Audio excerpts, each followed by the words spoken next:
Thinking Basketball Podcast. My name is Ben. Welcome back to another episode. This is going to be an awesome show today, Cody. And the reason I know it's going to be an awesome show is because you and I have just been mainlining basketball for the last 2 weeks.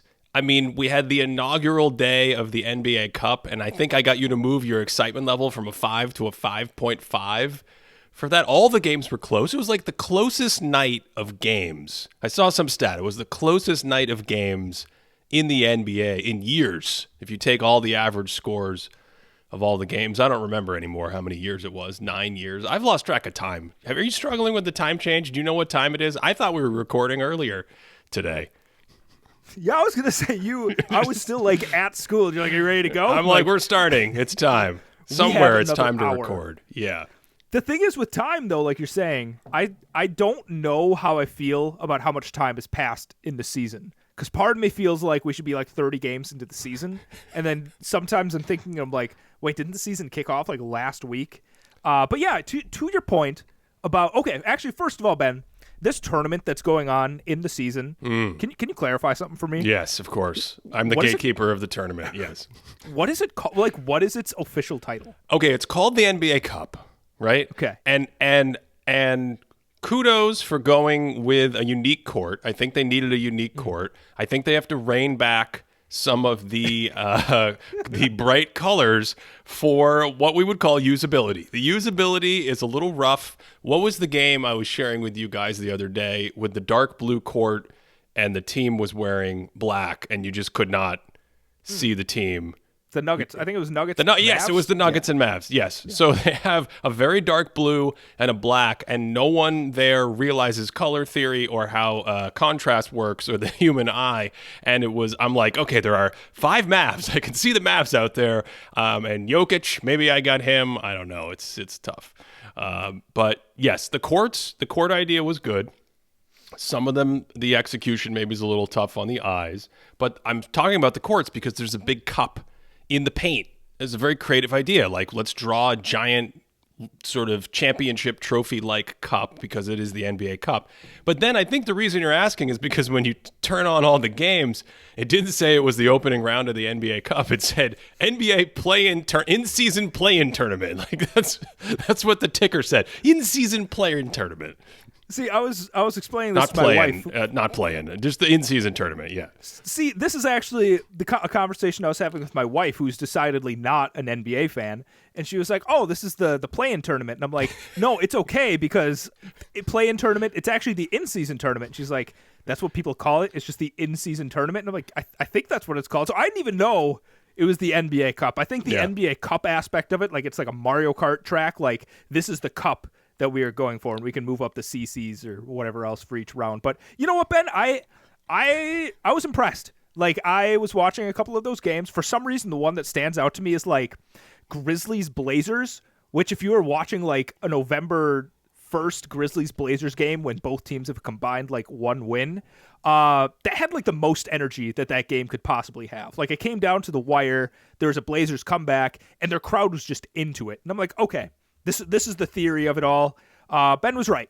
Ben, so I'm here to publicly tell you that you were correct, and I have moved the needle a good amount on this NBA Cup. All right. I mean, if we're gonna start with all this warm, fuzzy stuff, I think we have to go back to the haze, the fog of war that we experienced at the beginning of the NBA season when I didn't know left from right, what team was good, what team was bad. And Cody,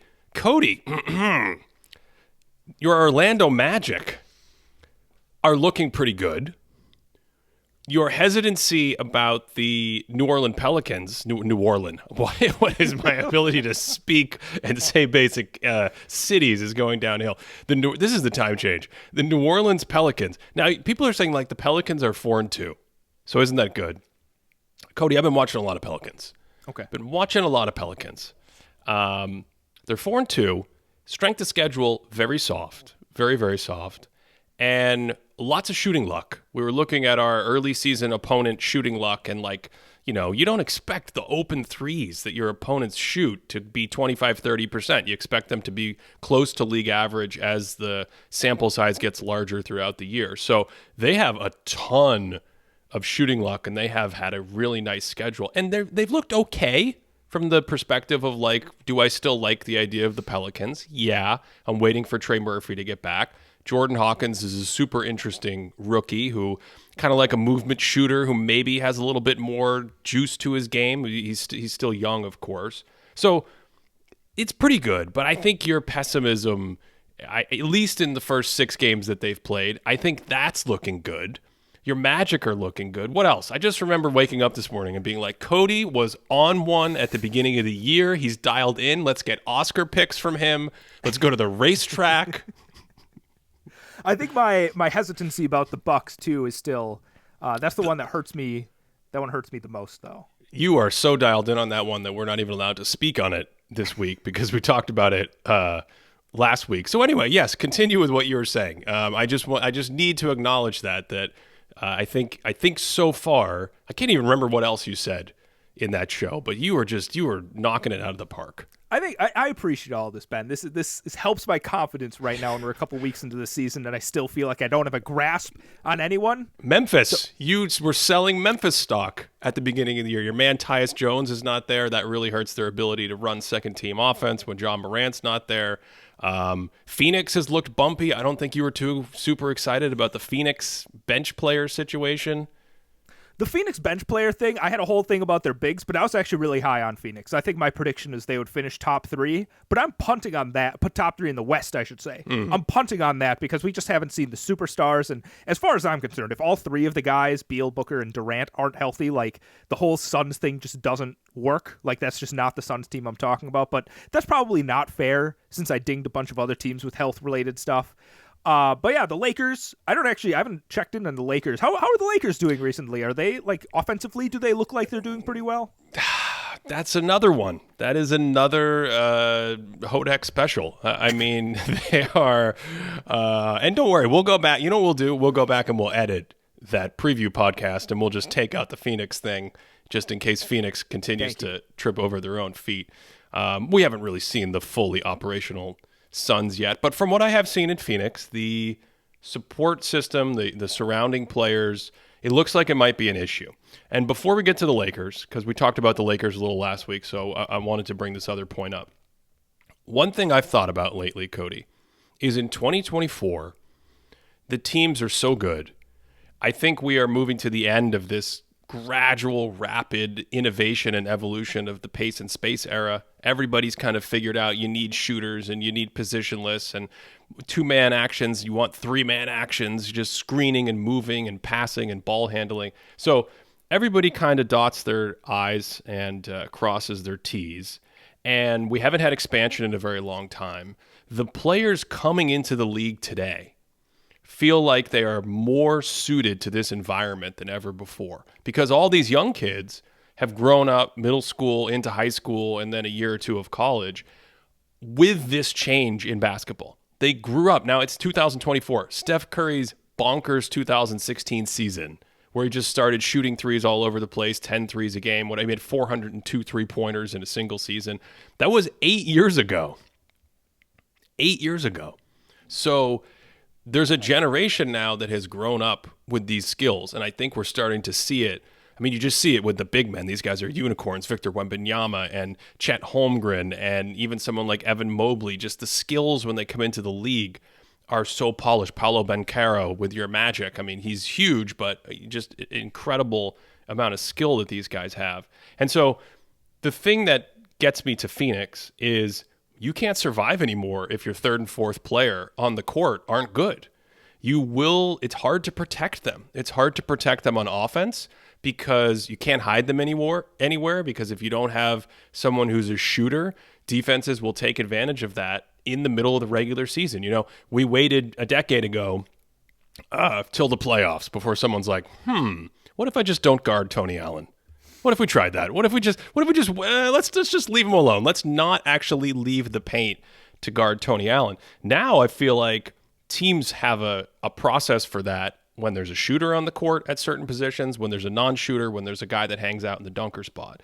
The next layer, as we talked about last year with players like Quentin Grimes and sort of like the 3-and-D and dimes and whatnot, is even if you're not a primary driver of offense, in those situations, you still need to be dynamic.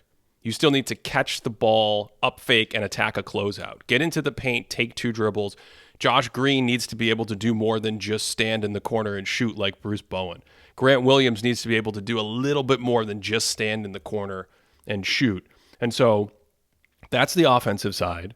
On the defensive side, you will get hunted mercilessly, or if you're too small or you can't cover ground, the offenses are all now designed to exploit that organically. So your 4th player on the court is a weak link. Your 5th player is on the court is a weak link. Hard to protect. And that offsets a lot of what you see from the better players. And I actually think this comes back to the Grizzlies, where the Grizzlies lost all this depth.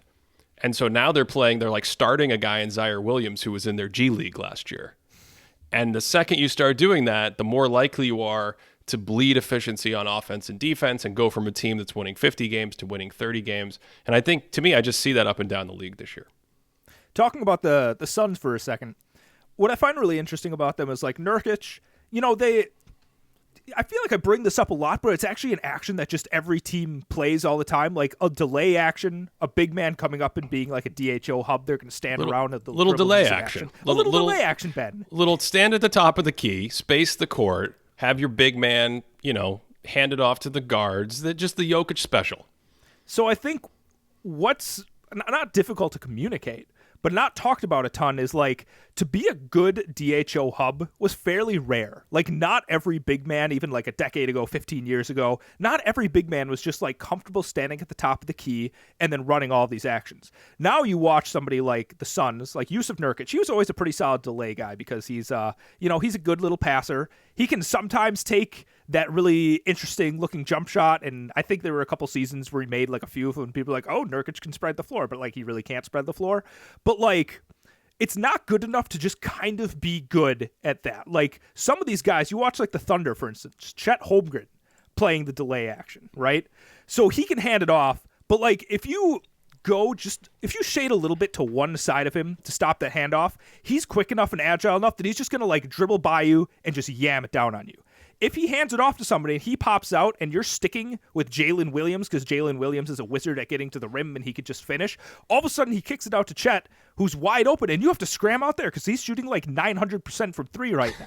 Right? So you have these guys that can do the dribble handoff thing, but like just standing there and being the guy that does that, you need to bring a lot more of these skills because the best players at doing that, Nikola Jokic and even Sabonis with the Kings runs it so well, it's not enough to just do that. And even like defensively for the Suns, I think Drew Eubanks gets a lot of love because you look at some of the numbers from the past few seasons, like, oh, he's a good little rim protector. But that doesn't necessarily mean he's a strong defender. Like I'm thinking about the Lakers game they played, I think at the end of October, and they were sent, like he couldn't handle Anthony Davis in the post. And I know, it's Anthony Davis. That's a very good player. But this isn't a team that's built on being able to send a bunch of double teams, right?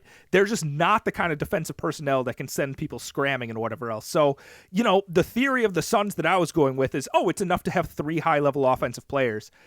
But I think the level of the league, Ben, at this point, I don't know if that's enough. I don't know if that's enough anymore. So that's, I'm starting to be a little bit more worried about my Suns prediction now that I'm seeing the season go on. Yeah, that's where my head is. I think we talked about this on the preview show.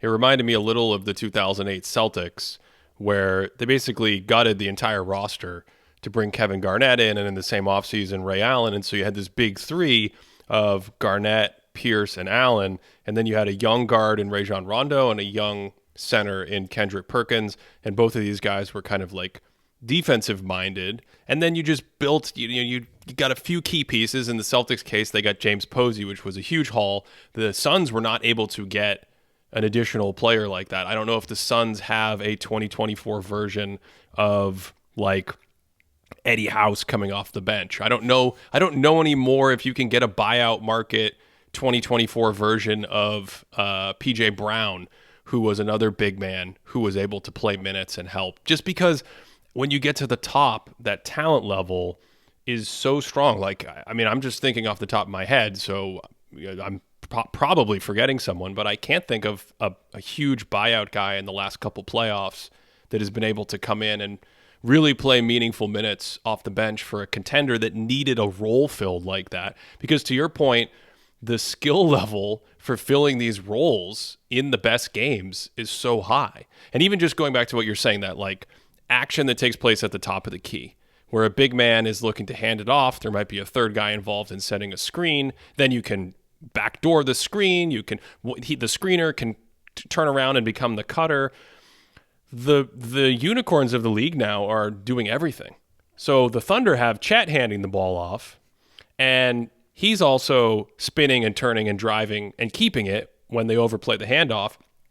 Or they're having Chet get a screen set for him like he's 6'3", and he can cut backdoor, he can get the handoff, he can catch it on the move. It's really incredible to me, the baseline of talent that is required to be good right now. And I think that's what gets me back to, we have a moratorium on them, we can't talk about them, but even a team like the Bucks, where I'm like, what?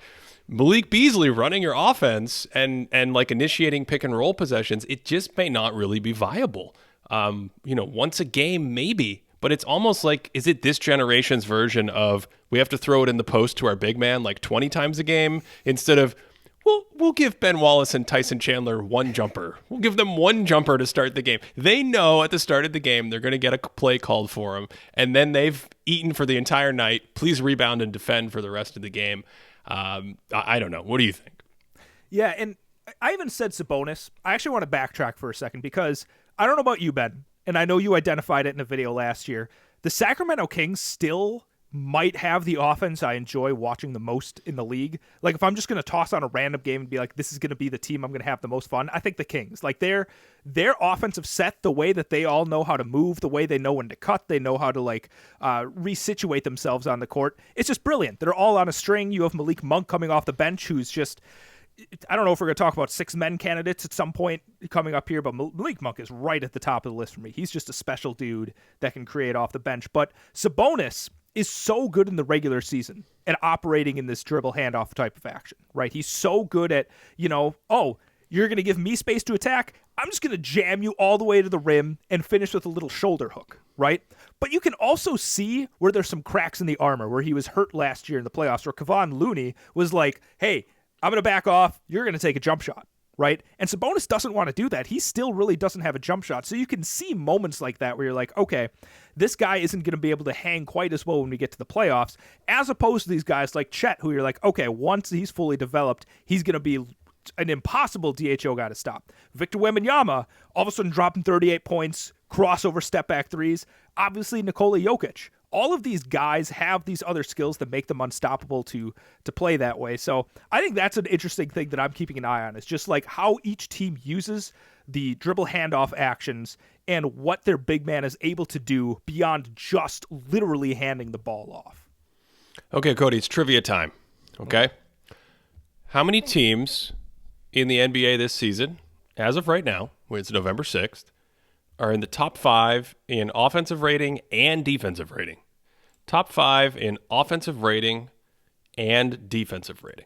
As Cody thinks about that, I am pulling up our team board, which is now live on thinkingbasketball.net for our Patreon Deluxe subscribers, patreon.com/thinkingbasketball. Once we get these going, this is where I live every day, and I'm just soaking in the offensive analysis of these teams, who's doing well in the half court, the win projection. We look at shooting luck earlier in the year, which is crazy. I mentioned New Orleans. They've had a ton of shooting luck go in their favor. So 2 teams right now. Oh, okay. 2 teams. Can you name who they are? Top 5 in offense and defense. So I'm not cheating, by the way, if anyone's seeing me look at a screen. I'm literally just pulling up a list of the teams. I'm going to guess the Celtics are one of those 2. Mm-hmm. What's your other guess? I guess I'm going to guess the Nuggets for the other one. Cody's not cheating because those are both incorrect. No way! Yes. The Celtics and the Nuggets are just outside making this cut. The Celtics are 6th in defensive rating, and the Nuggets are 7th in defensive rating. We might have to do some content and some discussion, long-form philosophical discussion about the Nuggets defense later on. Not today, in a future episode, because they've had some spectacular possessions. They look really, really good. But they're just missing the cut here. The two teams are the LA Clippers, and we're not allowed to talk about the LA Clippers. And the other team is the Philadelphia 76ers. The Philadelphia 76ers. They are fourth in offense. They are fourth in defense. They have the best win pace, according to our simple model that we use, of any team in the league. I think they've started incredibly well. Tyrese Maxey obviously playing very well. Joel Embiid. And now they've traded James Harden. And we will, I think we'll get to James Harden at a certain point with the Clippers. But I'm starting here with the Philadelphia side. They seem to be playing pretty well. New coach. Maybe the removal of Harden changes the dynamic of the offense a little bit, opens things up for Maxey, who's playing incredibly well to start the season. And now maybe a couple of these players from the Clippers could contribute. They got a couple wings or big forwards in that trade, and then also possibly more moves to come down the road. So have you seen Philadelphia at all? Do you have thoughts on kind of where they're at? Because I think all things being equal, they've had a pretty nice first 2 weeks of the season. I would say, like, if I were to say three things that come to mind right away when I think about what I've seen with the 76ers, going back to what I was literally just talking about, Embiid is a DHO hub, right? Like, a lot of the times I envisioned last year, a lot more posts. Again, still not. I tried looking at stats, Ben. I'll be honest with you. I pulled up the basketball.net stuff. I was looking at it, and I'm like, all right, Paul George, 30 points per 75 and plus 18. I'm like, I'm done. I can't look at more stats. So I don't know anything off the top of my head, but it seems like Embiid is posting up a lot less. It seems like a dude that Nick Nurse is experimenting with his role, drawing him out from the paint, which is great because this is a guy that smooth mid-range jumper is just, he can operate in that area so well. So even if the handoff action doesn't work, like, you still got the reigning MVP, Ben, coming at you in an ISO situation. The other thing that stands out, Tyrese Maxey seems to be slipping into that position without James Harden just fine, which I think kind of makes sense. Last year, there were some pretty strong signals that Tyrese Maxey was a pretty legit scorer when he wasn't on the court with James Harden, when he was out there with Embiid. So I'd like to see that he's flourishing there, and I think that's a really big part of pushing the pace a little bit more. I think it's getting the team out and running. And then the other guy that can run with them, that adds a new dynamism to their bench, Kelly Oubre Jr.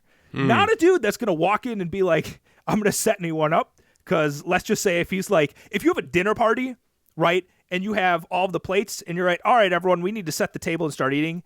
Kelly Oubre Jr. is grabbing all his food and sitting down and starting to eat, which is fine. Like, he's excellent at scoring, but he's just not going to be moving that ball too much. I don't know how many times that guy's passed, but as a finisher, he looks like a really fluid transition guy, driving, just, long, athletic. He brings, like, a verve to their bench along with Paul Reed. So I think, like, there's just a different look to the way that they play, and that's what really stood out to me about them. So to me, the forwards or the wings that they currently have are still kind of the question mark in my head. You have Tobias Harris at one of them, and as you said, they're starting Kelly Oubre. It sounds like you're a little bit more comfortable with those guys being able to fill in, especially Oubre, in a situation around better players. Is that fair? Well, I think they just bring a different kind of look. They bring like Kelly Oubre brings a lot more of a different kind of rim pressure, a guy that has a little bit more of a motor. Like, I think like the change offense, with James Harden. Yeah, exactly. Yeah. Just a different look essentially than last season. Yeah. We can get back to that. I think the reason that I originally asked this was thinking about Embiid and thinking about our conversation with big men and these just incredibly talented bigs and playing higher up on the floor. I mean, with Harden, you weren't going to get a guy who was cutting back door all the time or doing things off ball or necessarily playing and creating a ton of value when Embiid had it. Here you can create more space, and it's natural and organic for the way Embiid has scored in the past. And maybe unlock his passing a little bit off of these kinds of players that you're talking about, off of someone like Kelly Oubre, who might cut a little bit more, off of Maxey, who I think last year, you really talked about how good he is on closeouts, second side, changing speeds without the ball.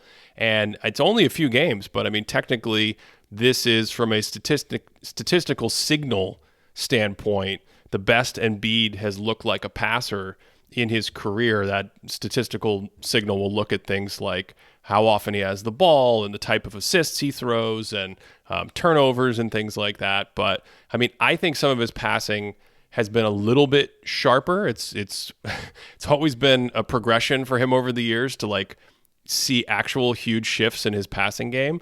But I mean, against the Raptors, I thought there were some really nice moments handling double teams that were better than in the past. But also to your point, if you're playing out higher on the floor and you have more of these 2 and 3 man actions where you can also involve Embiid as a passer, maybe this gives the offense a little bit more versatility compared to what we've seen in the past, where it's like clear out the middle of the floor and give it to him at the free throw line, or clear out one side and give it to him on the wing.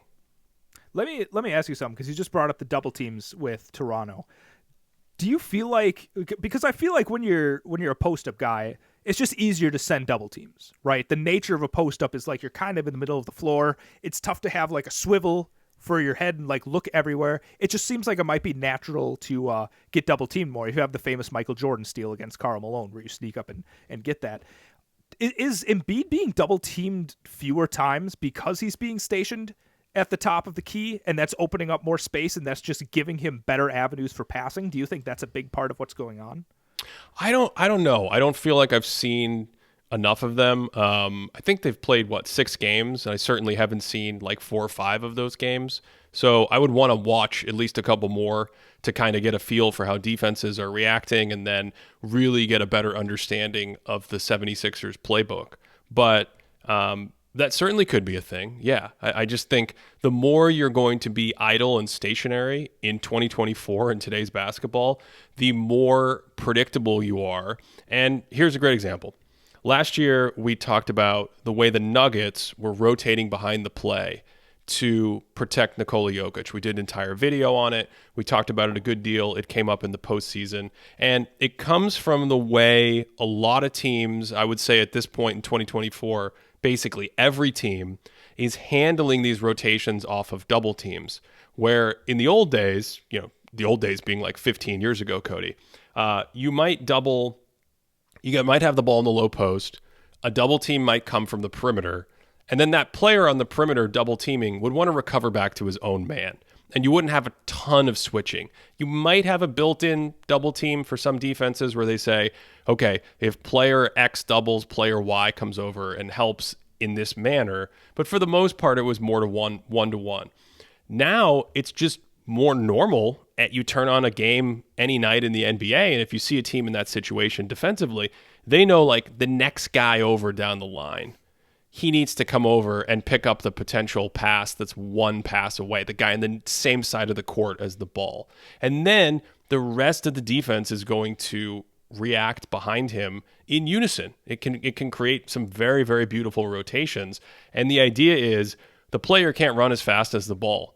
So if we know what we're doing, we can use our communication and our size to make the long distance run the thing that's the last pass the ball is going to make. So if I need a guy to run 25 feet across the court, that's going to be 3 passes away versus 1 pass away. And I think teams are just so much better at defending these kind of idle sets that you might see with the Philadelphia offense last year. So I think if anything, making it more dynamic and fluid, middle of the court, 3-man action, more cutting, whatever, is just going to not allow the defense to dictate what they do to you, basically. In theory, that's the way I think about it. Do you know who's so good at that 25-foot closeout, Ben?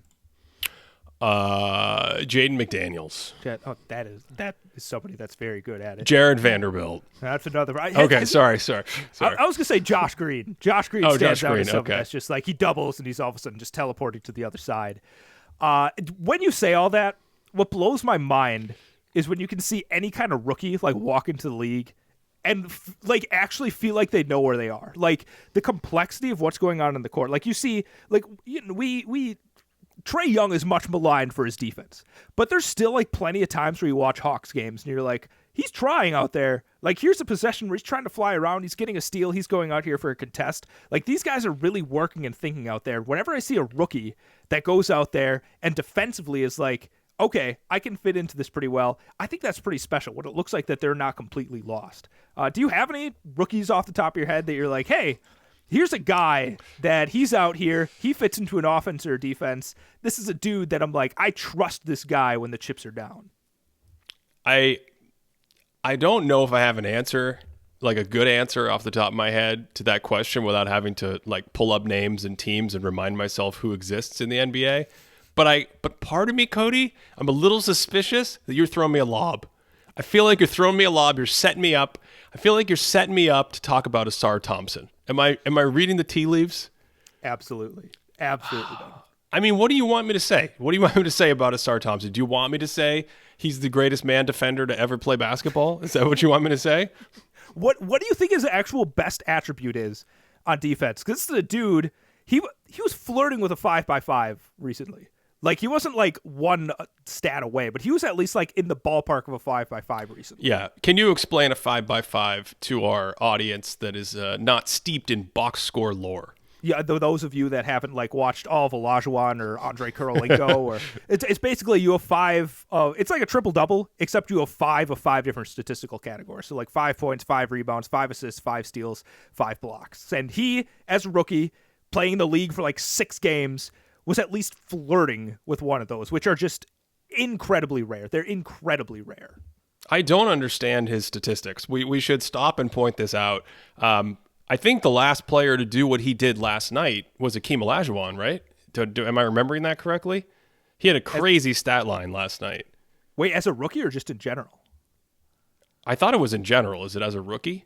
I guess I don't know that. Okay, because he also started his career with like 10 blocks, a certain number of offensive rebounds, and a certain number of total rebounds. I think it was 10 rebounds a game, 2.5 blocks a game, and maybe there was a steal component.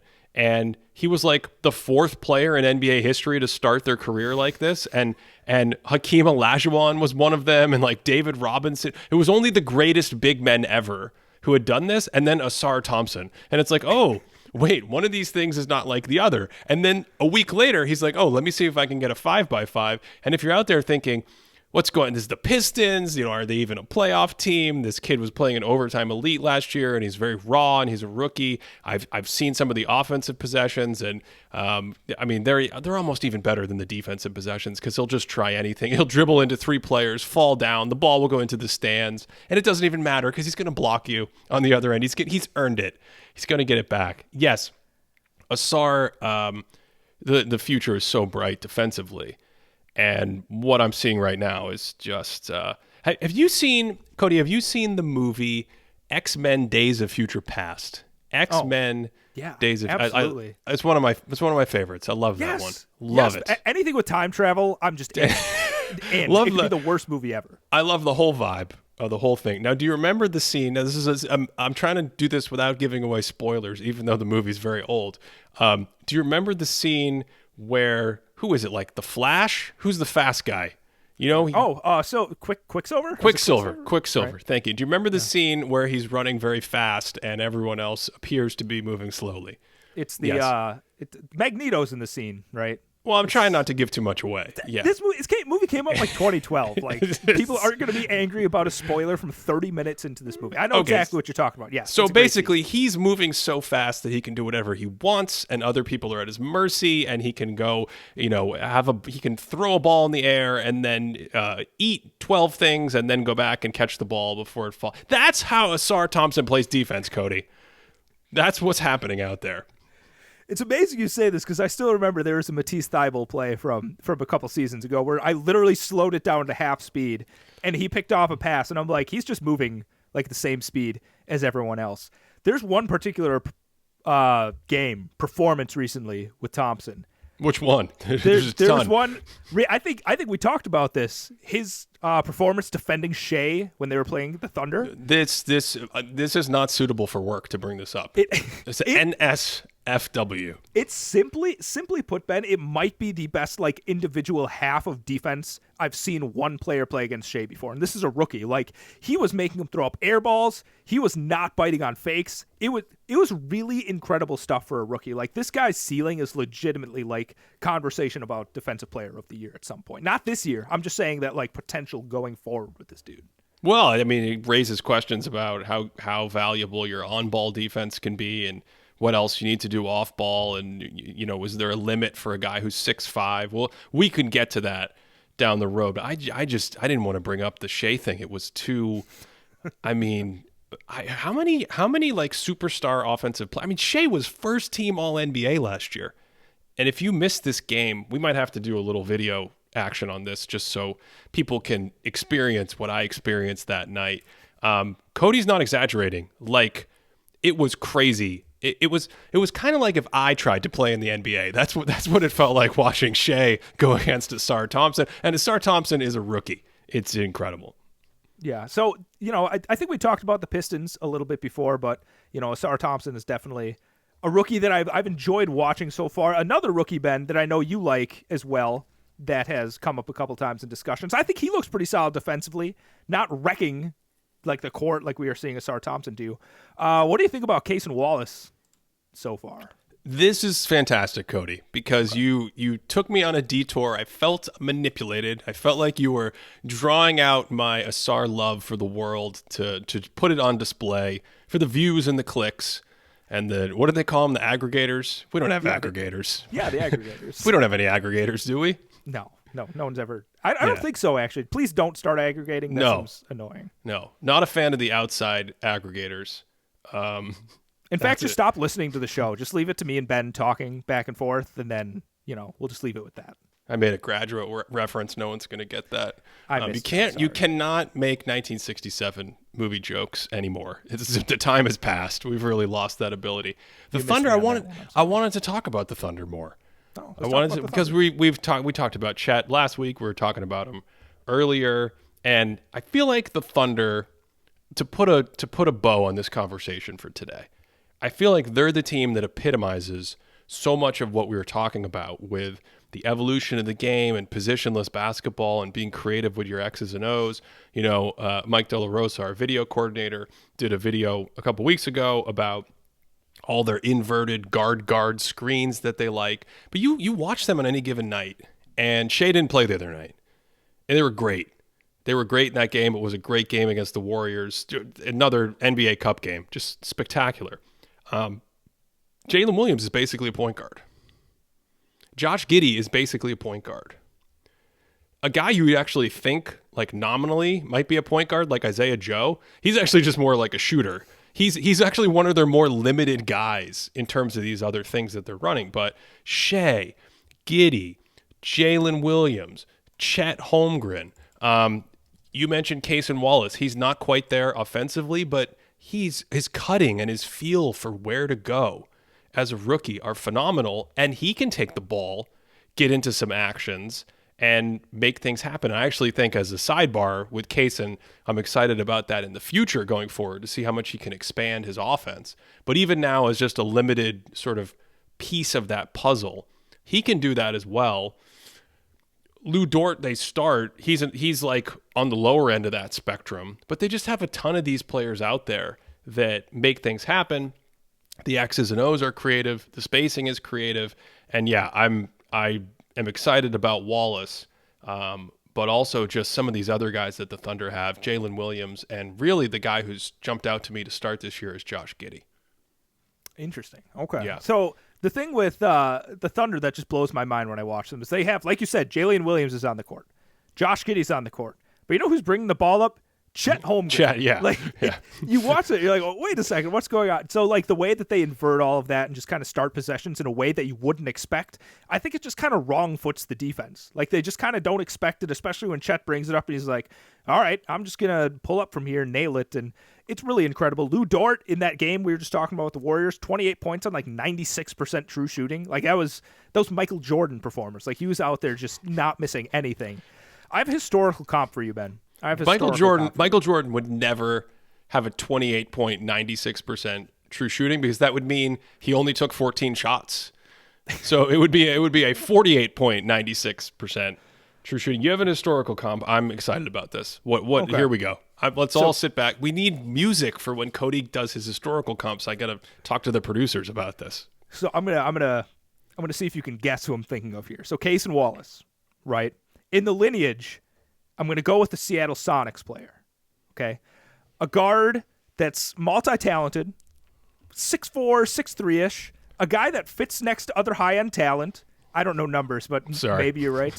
A guy, I think this guy had an all-star season at one point and then just fit into some high-level teams pretty well with his ability to defend multiple positions. He could shoot the ball very well from three. He had a little bit of a developed driving game. Who do you think I'm talking about here, Ben? Now, wait a second. At first, I flashed the guy's number to our YouTube audience of who I thought you were talking about. And then you started talking about all-star games, and now I'm a little I think he made an all-star game. This is one of my favorites. This is one of my favorites, Ben. I'm thrown off again because the player I'm thinking of did not make an all-star team. But he played for the Sonics, right? Yeah. Who are you thinking of? I was thinking of Nate McMillan. Oh, you were thinking of Nate McMillan. Who are you? Wait a second. What's going on? Who are you thinking of? I'm thinking of Hersey Hawkins. But Hersey Hawkins is more of like a shooter. Yeah, but he has the shooting capability. I think he turned into that when he fit into the championship level Sonics teams, right? Earlier in the decade, this guy could take it off the dribble. This dude had the athleticism to finish. This dude had a fearlessness and a gutty defensive player despite being like, I don't know, 6'3", 6'4". I watch Case and Wallace and I think that's Hersey Hawkins right there. That is Hersey Hawkins going forward. Wow. This did not go in the direction I thought it was going to go. I feel like Nate McMillan's a lot more of a just like classic play distributor, lockdown defensive type. Like he's more of like a Kyle Anderson lineage than a Case and Wallace lineage. I thought you were going to go in a totally different direction. I thought you were going to compare him to Drew Holiday. That's where I thought you were going to go. Well, yeah. we need to slow that one down. Why do we need to slow that one down? Why? Tell everyone why we need to slow down. Is it because Drew Holiday is really good? It's plus minus God Drew Holiday. Like you need to jump a couple of players before we get to that point. I love Hersey Hawkins, but like Drew Holiday's Drew Holiday, man. Yeah. I don't know. I just didn't think about the shooting in that way. I think the shooting is something that will be interesting to see how much it can come along. He shot 35% in college last year from three, 76% from the line. I think of Hawkins as more of a shooter on the outside. Okay. Maybe you're right. Yeah. Maybe you're right about that. I believe in Case and Wallace, and I just wanted to bring up some. There's not enough Hersey Hawkins discussion in the world.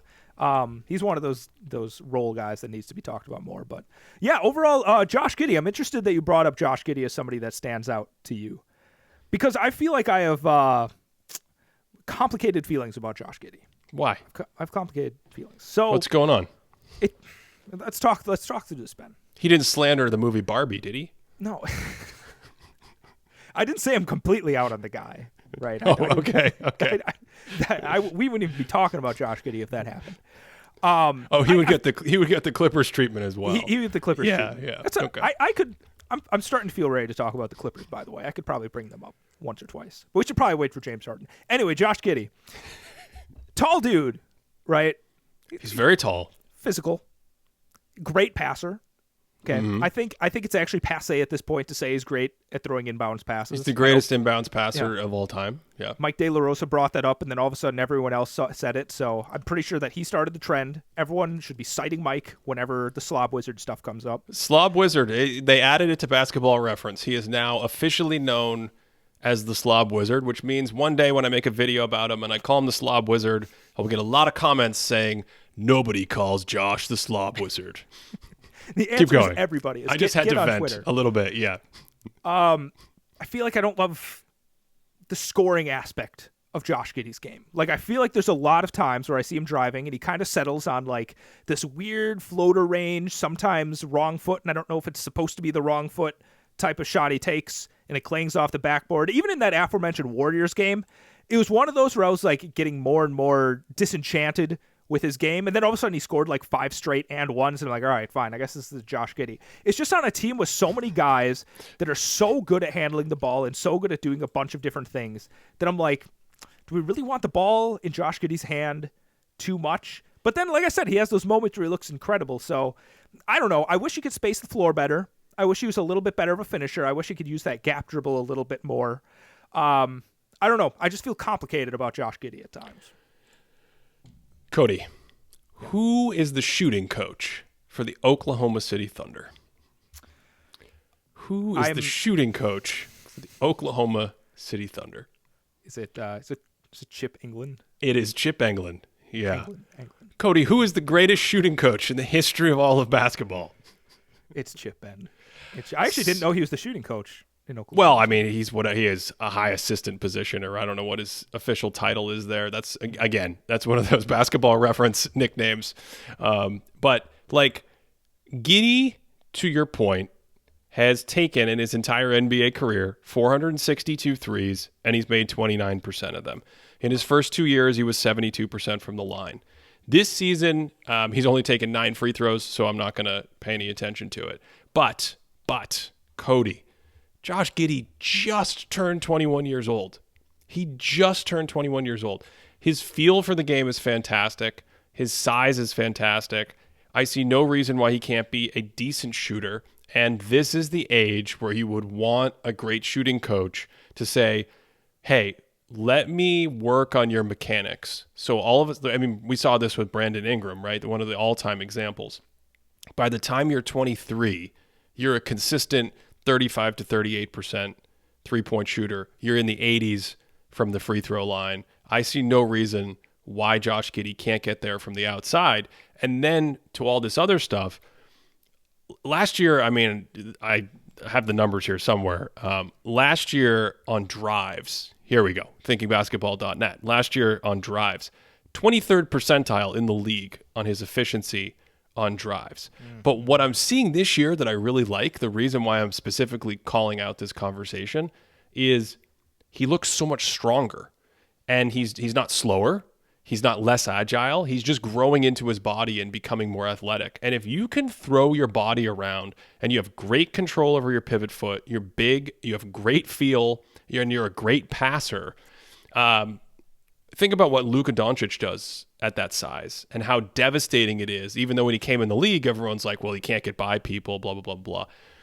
I'm obviously not saying Giddey's going to be Luka Doncic, but just I expect to see those kinds of numbers go up as he fills out and as he gets older. And this is the exact thing I would look for. And so I'm looking at that as a shell of a player and going, man, by the time he's 23, if he can shoot and he's actually hard to contain around the rim because of all the ball handling and the size, that's going to be a pretty decent score. And that's not even the thing I'm super excited about with him. I'm excited about all the other stuff with the passing and the feel and how he fits in next to these guys in the game, the way it's played today. So that's where my optimism is coming from. It's very future facing because the numbers so far, especially the efficiency numbers on his scoring, have been a real problem. And I think the future phase, that's probably the right way to see it. He's like in the same category as like Dyson Daniels for me, where it's like, here's a dude that has a nice feel for the game, good defensive chops, but the scoring aspect of it needs to go together. It's just, I don't know, maybe it's the fit necessarily with the Thunder, but I know in Mike's video, he talked a lot about how his passing ability allows him to be set up in different parts of the court. So maybe I'm being overly negative here, but I don't know. I have complicated feelings when I see Giddey, but I think you're probably on the right track here. Yeah, and then we haven't even gotten to Jalen Williams, who's he's just such an interesting player, like 7'2" wingspan. What position is he? How good is his shot? He's shot very well in the NBA, or maybe I should say he shot fairly well in the NBA in his first year and 5 games and change or whatever it is. So there's just a ton going on there that makes them a really fun, interesting, competitive team, but also a team that to me kind of represents the Jazz are doing really cool things with their X's and O's as well. But I love the way Mark Daigneault is sort of using the parts there and creating the offense around all these different kinds of players who, if you wanted to look up in the dictionary positionless basketball, it would be a picture of this team, I feel like. Do you want to talk about the Jazz at all? Is that a team you want to expand this conversation on? No, let's save that. Let's save that for later. Yeah, okay. Let's save that for later. Is there anything else we need to hit today before we get out of here and come back? We're going to come back on Thursday and we're going to do some fun stuff? I think so. Yeah. I think so. Yeah. Man, there's still so many teams we haven't talked about, Ben. That's why we have to come back on Thursday. I haven't commented on the Grizzlies just being terrible. I guess we kind of commented on it. Timberwolves look interesting. Gobert looks like Gobert. I don't know what I'm doing here. You're saying teams.